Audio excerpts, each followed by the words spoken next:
Olá pessoal, aqui é o Wagner Borges, estamos iniciando o programa Falando de Espiritualidade aqui no Projeto Farol, dentro do Planeta Estúdios, nosso cantinho aí de todas as terças-feiras para falar da temática espiritual em geral.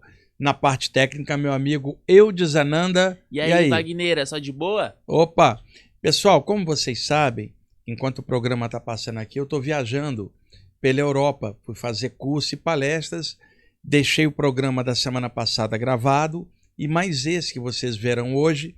No próximo retornarei com o programa ao vivo, tá? Então peguei alguns conteúdos que eu vou compartilhar com vocês, temas diferentes que eu vou equilibrar dentro de uma vibe universalista e vou pontuar algumas coisas dentro desses temas para a gente aproveitar aí o tempo dessa gravação com um conteúdo bem legal. E aí, quando eu retornar no ao vivo, eu abro para perguntas e respostas de novo, Eudes. Boa. O programa da semana passada foi com conteúdo e esse também com conteúdo bem legal para a gente compartilhar. Semana passada falamos de veículo de manifestação, como é que o corpo astral sofre a ação das emoções. E hoje a gente vai ver um material, um pedacinho do Shiva, um pedacinho da parte árabe, um pedacinho da parte ocultista, sempre visões aí é bom, hein? de conjunto. Então, vamos lá, Eudes. Já tá na projeta tela. a primeira imagem aí para nós. Boa. Olha, Eudes, essa imagem é um clássico, muita gente comenta sobre ela. É o Deus Shiva, na cosmogonia hindu, o Senhor das energias, Senhor dos yogis, o divino transmutador, transformador. E o pessoal pergunta o que é aquele anão embaixo do pé dele? E o Shiva muitas vezes é chamado, Eudes, Nataraja. E as traduções que apareceram foram distorcidas. Nata é senhor em sânscrito, tá? Raja é real. Você fala Nataraja, senhor da realidade.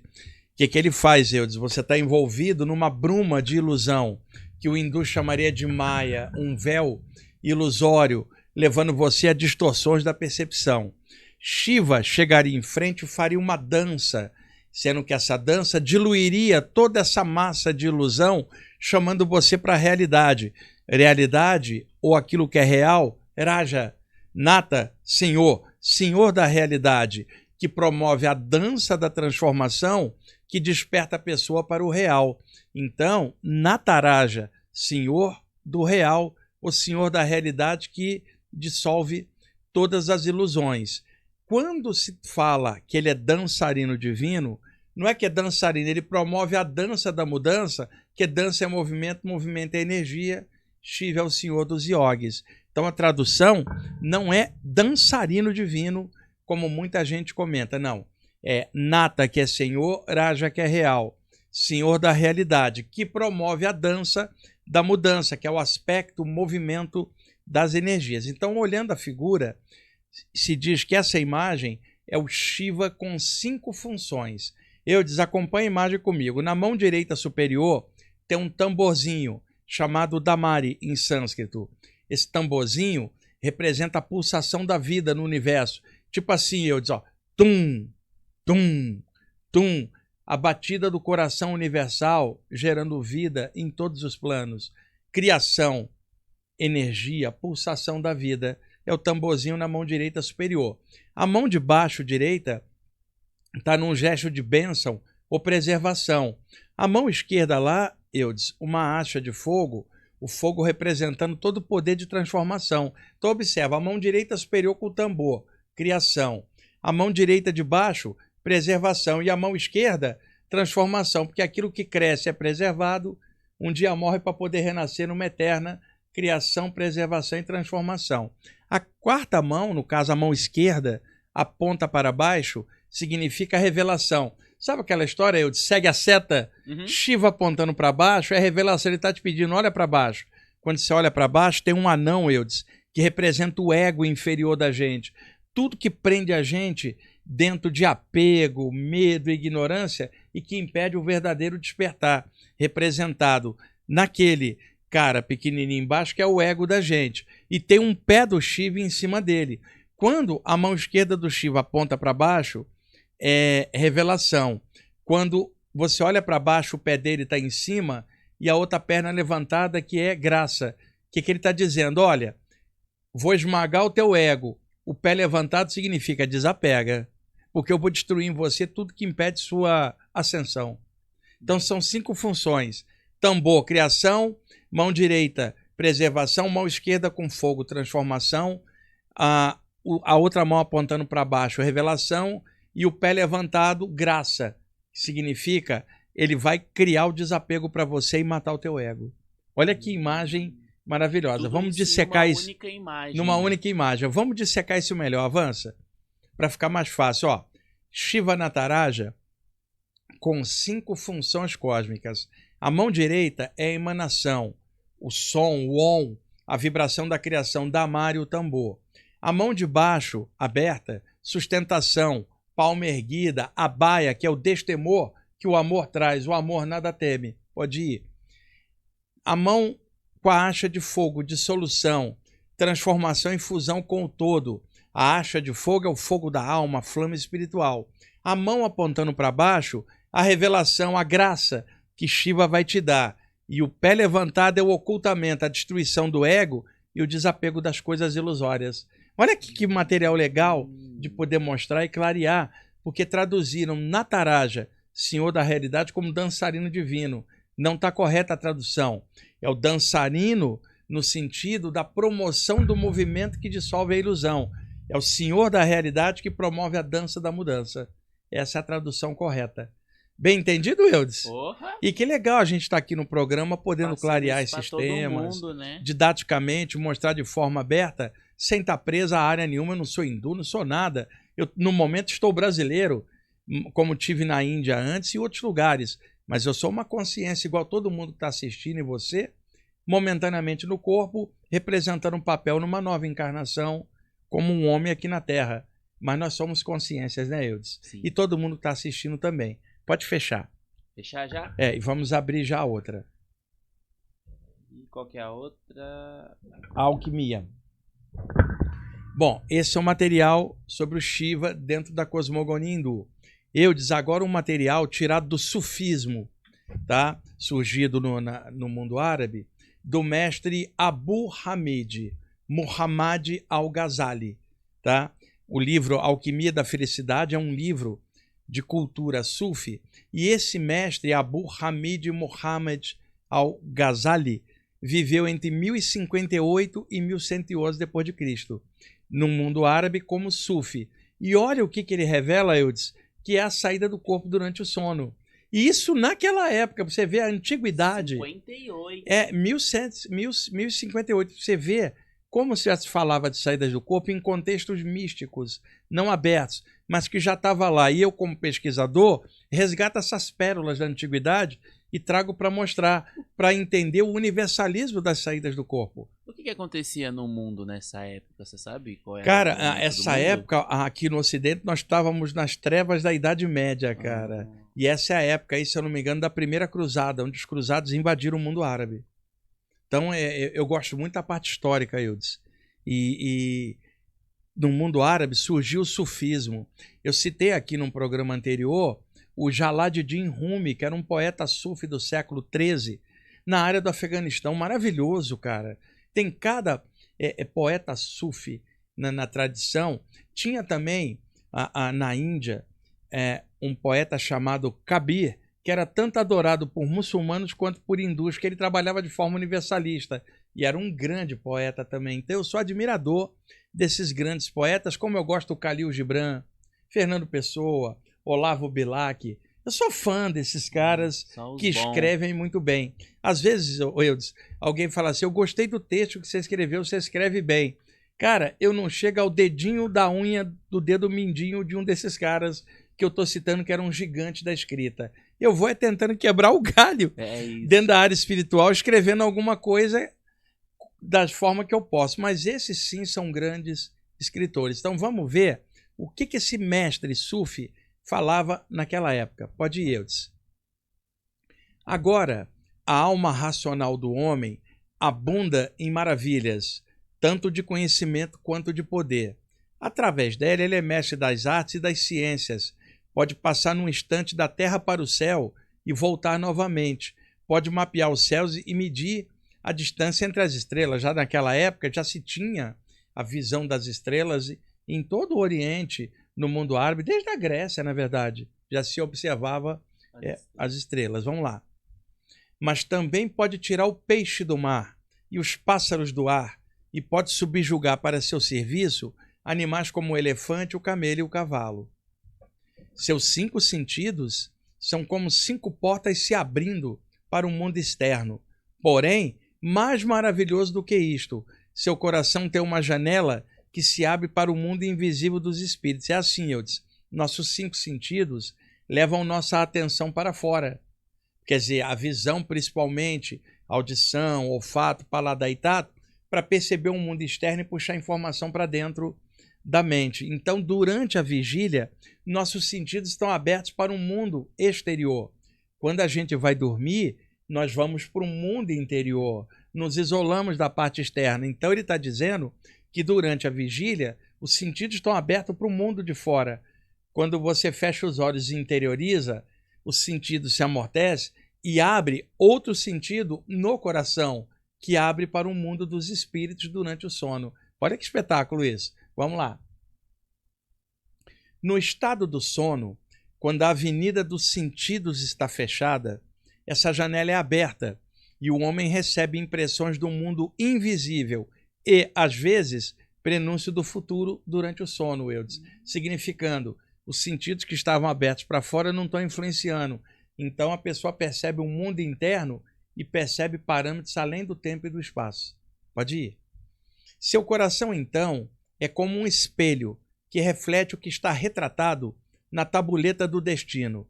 Mas, mesmo em sono, pensamentos sobre coisas mundanas embaçam esse espelho, de modo que as impressões que recebe não são claras. O que ele está dizendo é que durante o sono, a sensibilidade abre. Só que a mente está cheia de pensamento de coisas do mundo, criando uma distorção da percepção do mundo espiritual. Eu já comentei isso em programas anteriores, que a gente arrasta para dentro do sono os pensamentos que a gente dormiu pensando naquilo.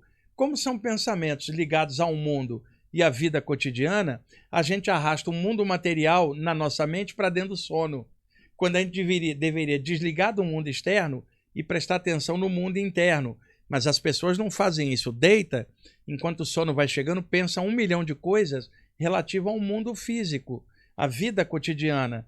E aí ela arrasta para dentro do sono esse clima e isso distorce as visões, segundo o conhecimento dele. Vamos lá. Depois da morte, de qualquer modo, tais pensamentos desaparecem e as coisas são vistas na sua nua realidade. E o ditado do Alcorão é cumprido, que diz: agora retiramos o véu que te cobria, tua vista é aguda hoje, significando que ao desencarnar, a pessoa estando em condições normais, a sensibilidade dela vai abrir porque estava restrita dentro da matéria. E aí sim ela vai ver as coisas de outro ângulo. Pode ir. Essa abertura de uma janela no coração em direção ao invisível também acontece de maneira parecida àqueles de inspiração profética, quando intuições brotam na mente sem serem transmitidas por nenhum canal sensorial. Quanto mais o homem se purificar dos desejos carnais e concentrar sua mente em Deus, mais consciente ele estará dessas intuições. Aquele que não tem consciência delas não tem o direito de negar sua realidade. O que ele está dizendo? Quando ele fala desejos carnais, Eudes, não é a fome que é natural, ou desejo de ficar aconchegado numa casa, ou o desejo natural de estar com alguém. Não. Ele está dizendo o apego aos desejos carnais, ficar com a mente somente voltadas para a coisa do mundo físico. Vamos lá. Pode passar. Pode ir.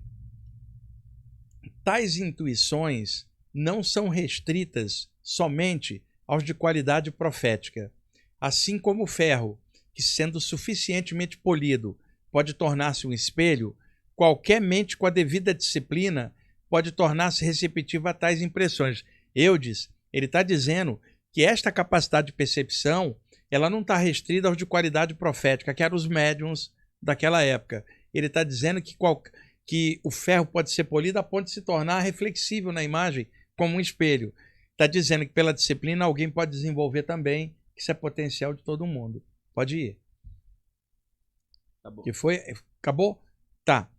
Então, o que estava vendo ali? Eu disse que durante o sono se abre a porta para o invisível, cara. E que a gente não lembra porque a mente está cheia de imagens do mundo material. Vimos o Shiva e vimos o material árabe.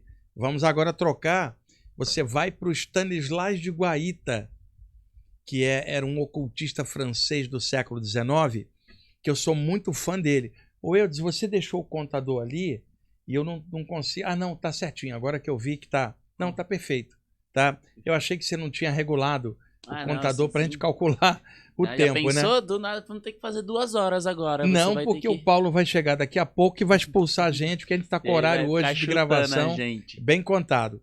Seguinte, eu tinha 17 anos, Eudes, e eu procurando literatura que falasse das saídas do corpo, para tentar me entender, naquela época eu não tinha ninguém para conversar, eu lia de tudo, literatura espírita, ocultista, teosófica, yogi, umbandista, eu sempre li de tudo.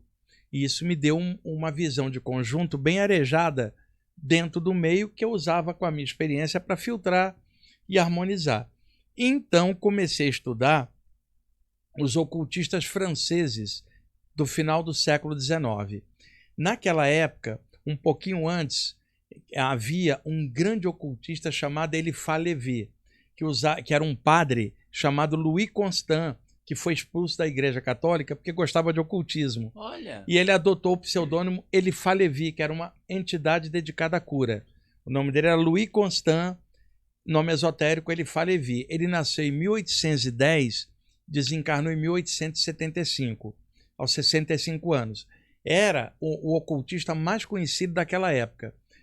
Quando ele desencarna, alguns jovens que estavam entrando nas iniciações daquela época conseguiram acesso à biblioteca dele. Dentre eles, 2 jovens talentosos que se tornariam 2 grandes ocultistas. O doutor Gerard Dencausse, que depois seria chamado de Papy, que aqui no Brasil o pessoal chama de Papus, mas é Papy, aquele oui-oui francês, né? Um grande ocultista. E junto com este cara aí, Stanislas de Guaita, que era parceiro dele, eles começaram esses estudos e depois o Papy fundaria a Ordem Martinista, que está em pé até hoje e cruza em alguns graus com a Amor, que é a Ordem Rosa Cruz, tanto que em alguns complexos da Rosa Cruz tem prédios da Ordem Martinista. Lá em Curitiba, no Complexo da Amor, tem um prédio da Ordem Martinista. E na Amor eu já fiz várias palestras no auditório deles. E aqui em Campinas, onde eu também já fiz palestra, tem um prédio da Ordem Martinista dentro do complexo da Amorque. Por que eu estou citando Papy? Porque um dos parceiros deles era o Stanislas de Guaita. E por que o pessoal não conhece tanto esse? Ele desencarnou cedo, aos 37 anos. O Stanislas de Guaita. O Stanislas de Guaita. Então o pessoal conhece mais o Papy. E eu mergulhei no trabalho desses ocultistas, o Eliphas Lévy também, e eu muito jovem, Eudes. Por que eu mergulhei? Eles falavam muito de astral, luz astral, né? E este aí, com o Papy, falaram muito de saída do corpo no contexto dos seus livros. Eu então peguei um texto do Stanislas de Guaita, que está num livro dele chamado No Umbral do Mistério. Ele só tem 4 livros editados e o melhor deles é esse No Umbral do Mistério. Ali ele fala não somente da saída na projeção astral, mas também na projeção do corpo mental e na expansão da consciência. Agora, Eudes, final do século XIX, olha o avanço desse cara. Aí você vai ver pelo conteúdo profundo dele como esse cara sabia. Pena que ele desencarnou cedo, ele tinha hiperuricemia, um ácido úrico muito alto, que deixou o sangue dele muito grosso e causou uma parada cardiorrespiratória. Depois que ele desencarnou, a família dele, que era católica, jogou todos os livros dele fora, dizendo que ele tinha morrido por causa de magia. Conversa fiada, ele morreu de ácido úrico alto que causou vários problemas para ele. Tá? Eu pesquisei a vida dele também.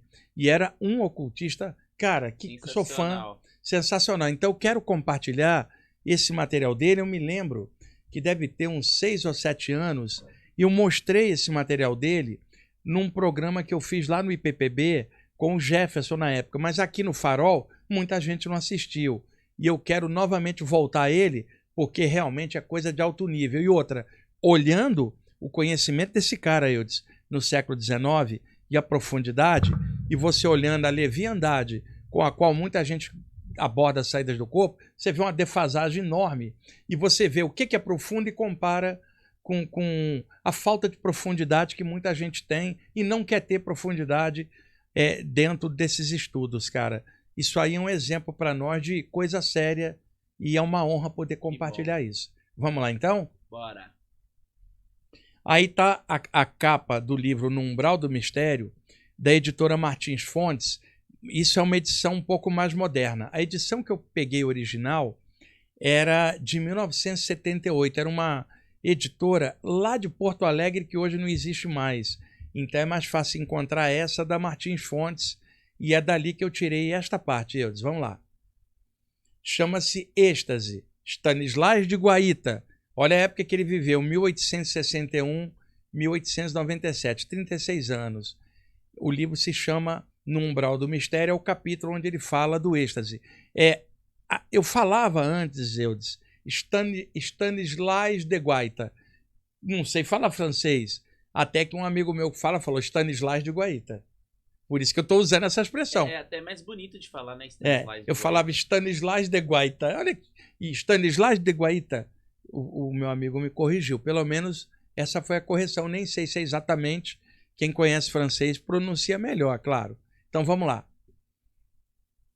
Voltemos aos modos de reintegração. Chamamos de reintegrado, tirado da escola yogi, na Índia, aquele que pode, sempre que desejar, dominar inteiramente seu eu sensível exterior, para abstrair-se em espírito e mergulhar pelo orifício do eu inteligível interno, no oceano do ele coletivo divino, onde retoma a consciência dos arcanos complementares da natureza eterna e da divindade. É o seguinte, Eudes, quando ele fala dominar o eu sensível exterior, são sentidos externos que o Al-Ghazali, o árabe, estava falando ainda. Quando ele fala mergulhar no orifício do eu interno, é mergulhar para dentro. Que é a mesma coisa que o árabe estava falando ali no texto anterior. E aí, ele está dizendo que ele retoma o conhecimento dos arcanos. Arcano é mistério, significando quando você leva o conhecimento para o eu interior e tirando a influência do externo e expandindo, você descobre os mistérios ou levanta o véu dos mistérios. Vamos lá. Chamamos de nascido duas vezes, que é chamado em sânscrito Duidya, na Índia, aquele que pode abandonar sua efígie terrestre, que é o corpo humano, Eudes, em corpo astral ou etéreo, para aurir no oceano astral a solução dos mistérios que oculta. Repara, olha como ele chama o corpo, efígie terrestre, da onde sairia o corpo astral projetado. Quando ele cita ali nascido duas vezes, Eudes, é o seguinte, na Índia, o menino passa por um ritual para se tornar adulto. Igual você tem o bar mitzvah dos judeus, em que o menino agora é considerado como homem diante da comunidade e fazem um ritual de passagem, significando você agora é homem, já não é mais uma criança. Na Índia, tem um ritual de passagem onde dá um cordão que na classe dos brahmanes que o menino passa em volta da cintura, dizendo, agora você é homem, cara, você já não é mais criança, você vai ter responsabilidade. Morreu a criança em você e renasceu o adulto a partir de agora. Significa, você tem duas vidas, a anterior como criança e a nova agora como adulto. Você é um renascido ou aquele que tem duas vidas. Daí a expressão nascido duas vezes, nasceu em corpo físico e se tornou criança e agora nasce como adulto. Isso é chamado Duidya, em sânscrito. Tá. No Egito antigo, nas iniciações, o candidato dentro dos templos passava pela experiência da saída do corpo. Quando ele voltava, Eudes, ele era conhecido como aquele que nasceu duas vezes, porque antes ele era um neófito, ignorante dos mistérios. Ele nasceu ignorante. Ao passar pela iniciação, ele se torna iniciado. Nesse instante, morre a ignorância, ele renasce como iniciado. Então, ele agora é um nascido duas vezes. O nascimento pela carne, que é ele bebê na ignorância, e agora o nascimento na força do espírito na iniciação. Então, daí, nascido duas vezes. Também, que ali o Stanislas de Guaita está associando com um renascido na Índia que era chamado Duídja. Então passou-se a chamar, também no contexto egípcio, de Duídja, aquele que tinha passado pela saída do corpo, aquele que tem duas vidas ou renascido. Acho que ficou legal a explicação, porque é um tema complexo. Agora repara, o cara estava falando isso no século XIX, Eudes. Muito tempo. Né? Vamos lá. A reintegração espiritual interna pode tomar o nome de êxtase ativo. Convencionou-se dar à projeção da forma sideral o nome da saída em corpo fluídico astral, que é a projeção astral. O êxtase ativo apresenta 2 graus. No primeiro, o adepto penetra a própria essência da natureza eterna, que lhe comunica de modo direto, sem símbolos, a verdade e luz. No segundo grau, ele pode comunicar a si mesmo com o espírito puro, que o arrebata ao céu inefável dos arquétipos divinos. É o seguinte, Eudes, quando ele fala que o êxtase apresenta 2 graus, no primeiro é comunicada a ele a verdade e luz, a expansão da consciência, certo, que o yogi chamaria samadhi, o ocultista chamaria de estado de consciência cósmica. No segundo, a comunicação com o espírito puro é uma projeção do corpo mental, onde a pessoa, além da saída do corpo, projeta o corpo mental ao plano mental puro. Ele está fazendo a divisão da expansão da consciência e da projeção do corpo mental. Pode passar. Nesse caso, ocorre a transfusão da divindade pensamento, que se faz a humanidade pensante em sua inteligência, pelo efeito de uma alquimia íntima, de uma transmutação gigantesca e inexplicada. Eudes, ele está dizendo que nessa condição de corpo mental, na expansão, a divindade a qual é percebida é tornada humanidade na percepção dele, porque ele é um homem, um ser humano percebendo o divino. E aí o divino se torna humano nele. Olha que espetáculo isso. Uma alquimia interna, onde ele transmuta esse eu humano e percebe que ele é o eu divino. Sabe o que isso me lembra? William James, que era um grande psicólogo e filósofo americano do final do século XIX, que ele cunhava essa expressão dizendo: eu aqui agora, limitado pelo meu sentido, sou uma pequena gota. Expandi a consciência e descubro que eu também sou oceano, porque a gota também é oceano. Então ele chamou de estado oceânico do ser, que é isso que ele está falando. Quer dizer, eu sou gota, expandi a consciência, eu sou oceano. E agora, ao perceber que eu sou oceano, eu sei que eu não sou só gota, eu trouxe o divino no humano, porque é um só. Que lindo, né? Pode ir. A saída em corpo astral difere do êxtase ativo, uma vez que o corpo físico parece, então, em catalepsia, acionada apenas por uma vitalidade de certa forma vegetativa. Peraí, Eudes. Ele está dizendo que a saída à projeção astral é diferente de uma experiência com o corpo mental, como muitos que estão estudando aqui sabem, né? E que o corpo fica paralisado, que é a paralisia do sono, que a gente falou muitas vezes, a catalepsia projetiva. Mas veja, ele está descrevendo isso no século XIX, antes que os autores do século XX falassem da paralisia. Pode ir. Enquanto o corpo astral ou mediador plástico, tá? Por que mediador plástico? Era uma forma que os ocultistas franceses tinham, Eudes, de chamar o corpo astral. Por que mediador plástico? Porque ele é dotado de alta plasticidade, significando o que a mente pensa, ele tende a plasmar. E enquanto ser humano, tende a plasmar a forma humana por uma questão de plasticidade. Enquanto o corpo astral ou mediador plástico, que é o envoltório ambulante da alma espiritual, flutua na imensidão do éter sideral, ou luz universal, e se dirige para onde quiser, vinculado ao corpo mental por uma espécie de umbilicação fluídica. Eu desumbilicação fluídica é o cordão de prata, que no século XIX o pessoal colocava, situava na altura do plexo solar e não na altura da cabeça. Hoje a gente sabe que sai de todos os pontos, como um feixe de energia, e se une formando um feixe só, conhecido como cordão de prata por metáfora. Ali ele chama de laço fluídico, que o espiritismo também chamava na França. Allan Kardec, laço fluídico, que na emancipação da alma, na visão espírita, liberaria o espírito, conectando ele ao corpo humano, que ali ele está chamando de umbilicação fluídica. Pode ir. Por isso que é bom pontuar, Eudes, que é uma pessoa lendo um texto desse vai ficar meio que... Então, ao pontuar, você mostra o que ele está querendo dizer e enriquece.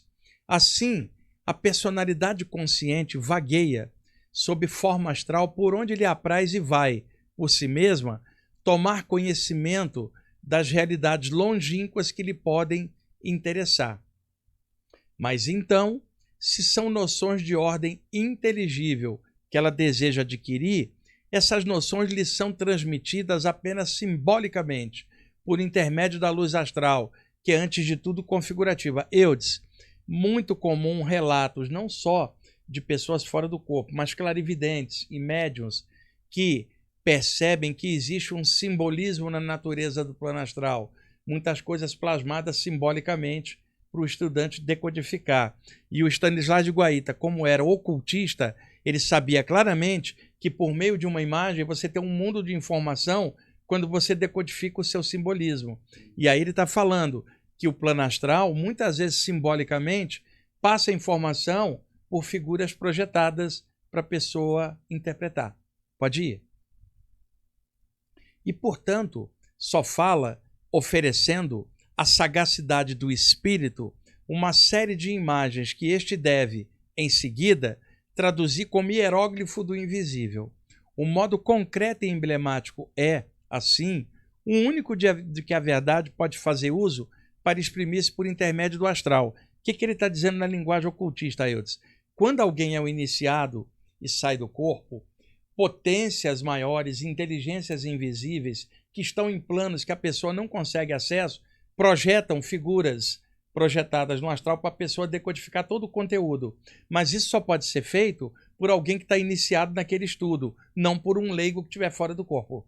Então ali ele está falando de forma iniciática que aqueles que aprofundam esse tema e que avançam, o plano espiritual abre em forma de simbolismo e abre, levanta o véu para a pessoa interpretar. Isso não acontece quando a pessoa vai de forma leviana. Aí fica só naquelas projeções básicas, sem nunca crescer e despertar para algo maior.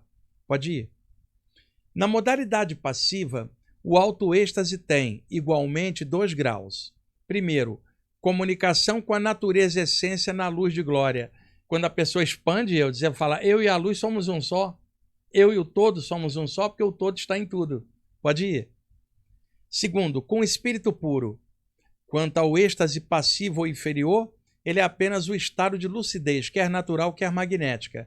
A maior parte das visões beatíficas lhe são expressamente atribuídas. Está querendo dizer o seguinte, quando a pessoa entra nesse estado, ela pode ter uma comunhão com a luz universal, o espírito puro, Deus, o nome que você quiser chamar, o eterno, o todo, e que boa parte das visões beatíficas nas religiões, não só do Ocidente quanto do Oriente, é a expansão da consciência percebendo um poder maior. Pode ir.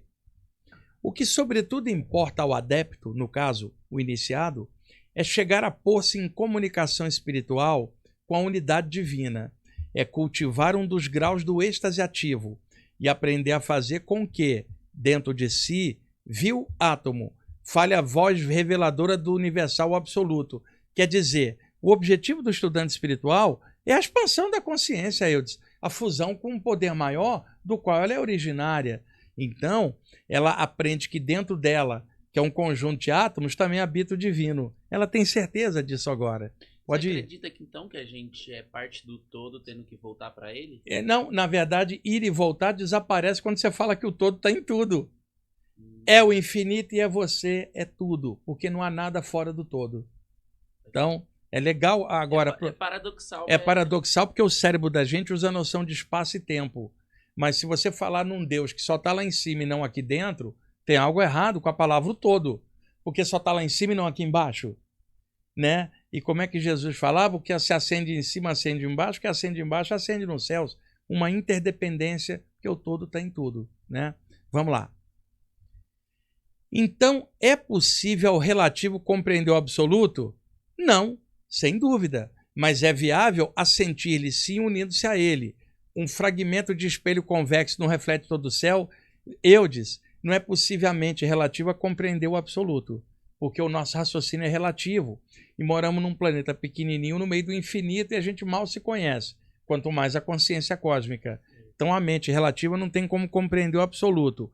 Mas é possível que numa expansão, a aumentar essa sensação de conexão, você compreenda, assim como um espelho que está aqui convexo, ele pode refletir a luz das estrelas, mesmo sem ser infinito. Ele faz uma analogia perfeita. Pode ir. Toda a grande voz do oceano não canta na cavidade do mais singelo molusco, que teve a fortuna, diz a lenda, de suportar, mesmo por uma hora, seu beijo imenso e sonoro. Eudes, a grande voz do oceano, o som das ondas, está presente em cada pequeno serzinho que habita no oceano. Pode ir. Assim, o êxtase deixa na alma extasiada, ainda que por uma hora, a impregnação do infinito, a noção vívida do absoluto, o murmúrio incessante do ele revelador, que contém todos os eu sem ser contido por nenhum. Cara, quando você olha um negócio desse, Eudes, e vê que esse cara escreveu isso no século XIX, e olha, entra na internet e vê um monte de gente navegando com leviandade e sem profundidade num tema desse, o pessoal não tem ideia, cara. Tá mexendo com esses temas como brincadeirinha mística, uma coisinha ali. Ah, eu queria sair do corpo, mas pra quê? Qual é o objetivo? Por isso que tem que dar profundidade. É uma das coisas que eu mais tento passar, e não só eu. Vários outros autores e pesquisadores tentam dar seriedade nesse estudo. Não é brincadeirinha. Isso aí, cara, é a expansão da consciência. Você pode melhorar muito enquanto pessoa. Você falou um negócio que me deu uma curiosidade. Quando a gente tem conchas dentro de casa, o pessoal fala que se você colocar no ouvido, você escuta o barulho do mar. E na real, você acaba escutando mesmo. Você acha que você escuta o vácuo dentro da... Não é o barulho do mar. É que lembra, né? Ficou essa coisa popular. Coloca a concha para você escutar o som do mar. Você está escutando o som ali do vácuo ali dentro, cara. Ah, tá. E aí o pessoal correlacionava. Vamos lá. Quanto gozo revigorar sua vida individual no oceano coletivo da vida incondicionada, ou aspirar a seiva espiritual no próprio espírito puro e se alimentar. É uma iniciação decisiva, uma janela aberta para a imensidão da luz inteligível e do amor divino, da verdade celeste e do belo tipo. Ele está querendo dizer, num estado de expansão da consciência, a energia que você sente, a comunhão com algo superior, é o seu alimento espiritual. E você, nem que seja por um tempo, você fica impregnado desse infinito em você. Pode ir. Reencontrar o caminho do primitivo Éden. Muitos passam ao lado da porta que comanda essa senda e nem mesmo percebem essa porta, ou se a veem, desprezam-na, deixando de bater nela.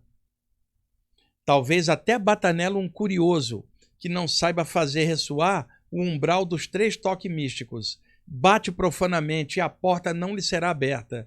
O Cristo diz, bateis e vos será atendido, né?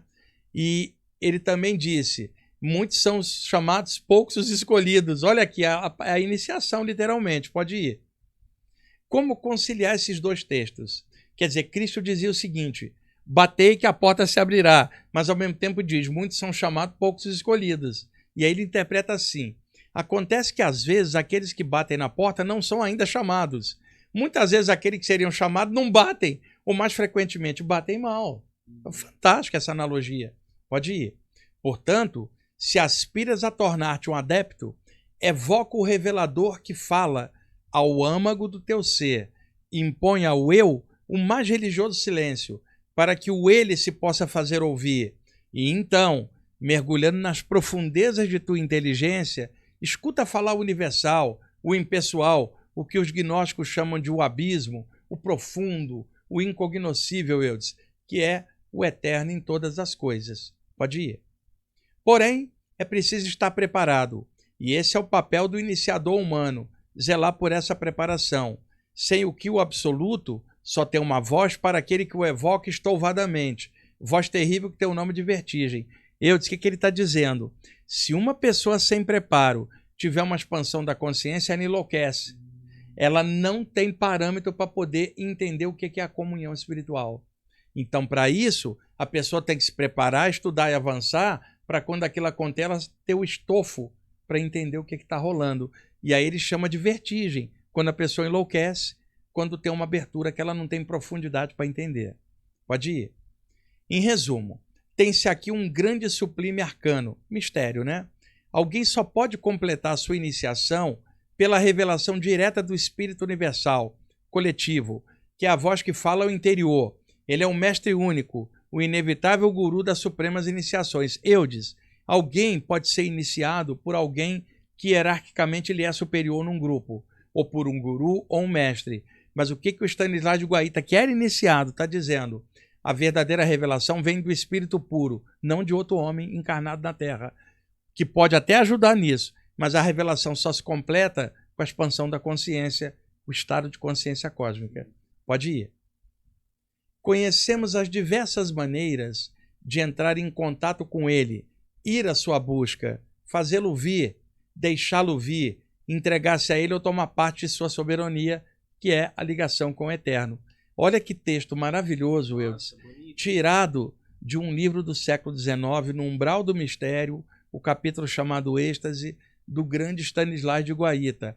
Século XIX, o cara já tinha... todo esse conhecimento. Eudes, eu lia isso com 17 anos, cara. Pra você ter uma ideia, porque outro dia eu estava numa live e aí uma pessoa botou uma mensagem lá perguntando: Wagner, vocês que têm o dom que Deus deu, essa riqueza que Deus deu de sair do corpo, vocês falam assim facilmente porque vocês tiveram um dom. Que dom? Estudei pra caramba, cara. Que Sim. dom, né? E outra, ninguém comprou livro para mim, eu gastei muito dinheiro comprando livro para entender.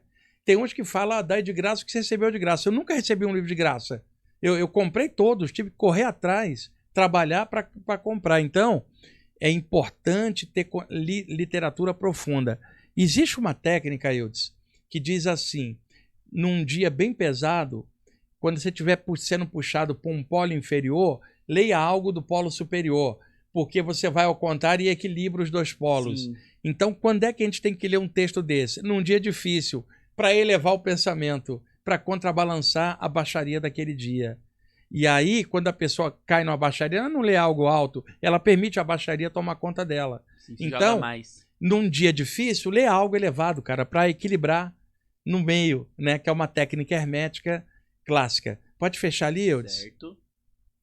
Qual que é agora? Não, fecha ele. É que se eu fechar, fecha tudo. Não, porque eu acho que a gente já tá com não vai ler tempo. mais nenhum. Pode fechar. Tá, peraí, então.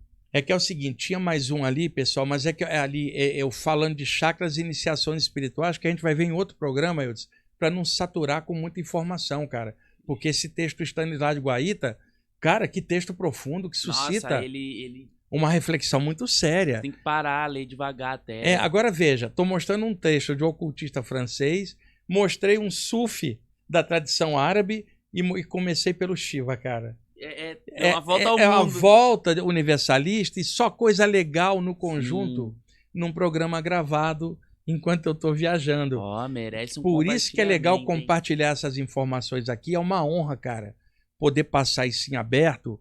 E pessoal... O Eudes tem noção, eu tenho noção da qualidade do conhecimento que nós estamos passando. Não é necessário Sim. a opinião de um terceiro para falar nada. Existe discernimento para saber a qualidade. Se você fez uma música excelente, você sabe, Eudes. Não precisa do outro gostar ou não gostar. Você sabe. Fala por si discernimento. Só. Então, aquilo fala por si só. E o que a gente tem para oferecer ao mundo? Conhecimentos como esse. E aí, aqui no Projeto Farol, a Selena está fazendo a parte dela, a Ju está fazendo a parte dela, eu e você estamos fazendo a nossa parte, que é colaborar com outros estudantes espirituais abrindo temas como esse. E outra, como compartilhador, não como mestre. Olha. Sabe, o mais legal que quem está assistindo, pega aí, filtra tudo, pega o que achou de bom e soma com seu próprio jeito de ser. Não precisa filtrar nada, seguir nada. Filtra tudo e vai tocando a bola aí. Eu dizia, a responsabilidade, cara, de passar essa temática em aberto, ela é muito séria. E outra coisa, tem que falar assim, que tem muita coisa leviana, principalmente na internet. Tem gente que acha que eu estou criticando. Não estou criticando, estou alertando como alguém que trabalha nessa área, filtra tudo. Tem muito conteúdo ruim nas informações de saídas do corpo e espiritualidade em geral. Usa discernimento, filtra, vê a profundidade daquilo e vê se vale a pena melhorar seu caráter com aquilo ou não, que é isso que vai sempre no final ser a média. Eudes, estamos aí com 45 minutos, vamos fechar por hoje, que já foi bastante coisa. 45 minutos de pura informação condensada. E no próximo programa vai ser ao vivo, já estarei de volta da viagem. Sim. Você quer um chocolate lá da Bélgica, que é um dos melhores do mundo? Olha, eu aceito uns 3. Ou quer um docinho português do Algarve, que tem os melhores doces de Portugal, Desse aí eu ou quero um 5. pastel de Belém. Desse aí eu quero 6. Então, eu vou trazer para você uma bolsa com as coisas gostosas de Portugal, que lá Boa. tem muita coisa boa. Fechou.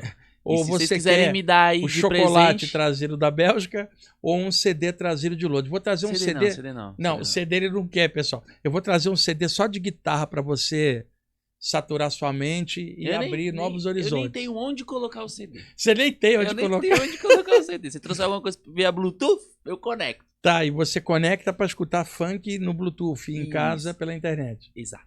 Tá bom, então. Gente, bem que o texto falava, tem gente que a porta tá ali e tem gente que não bate. Eu tô mostrando guitarra, ele não quer bater para abrir a guitarra, ele prefere o funk. Mas cada um é cada um, né, Eudes? É. Gente, obrigado por ter assistido o programa. Eudes, brigadão nóis. pela ajuda. Até mais, pessoal.